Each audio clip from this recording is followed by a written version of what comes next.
I can't say enough of how honored we are to be able to pick up such a memorable piece of our country's heritage. Tiffin is now the home of a permanent September 11th memorial. Dozens of people came out today paying their respects to the men and women who lost their lives more than a decade ago. 13 ABC's Christine Long spent the day in Tiffin talking with residents who are taking a moment to pay their respects. Christine.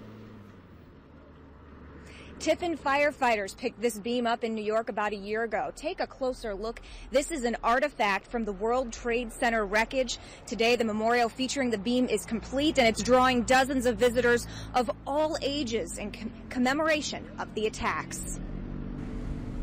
Mrs. Eichelt's fifth grade class took a special walk today in Tiffin. This is very important to lots of people. These kids were just babies when the towers fell on September 11th. Now, 11 years later, they can touch a 17.5-foot beam that once stood as part of the World Trade Center towers. They were too young to actually remember the event happening, so every year they've kind of learned about this event through social studies class and stuff like that on this day. But this memorial was just dedicated on Sunday. We, just thought it would be great to bring them down and kind of give a firsthand experience of what this day meant to even the people here in Tiffin, so far away from New York. It kind of feels like, oh my gosh, I would hate to be there right now, and have felt to be in the tower and to have family members or anybody else who had to experience that. Dozens of people stopped at the new permanent memorial in Tiffin, dropping off flowers, taking pictures, and solemnly remembering all of the victims of 9/11.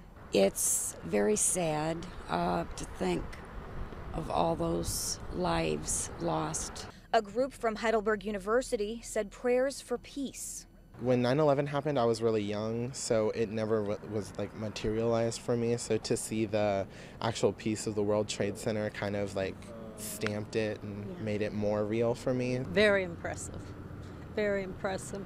Pam Smith and her daughter say seeing the wreckage in their hometown is emotional. We need to remember that this actually can happen in the United States, and that when it happened, we all pulled together. It's a tough lesson for these 10-year-olds. It makes me feel very proud to be an American. Reporting from Tiffin, Christine Long, 13 ABC Action News.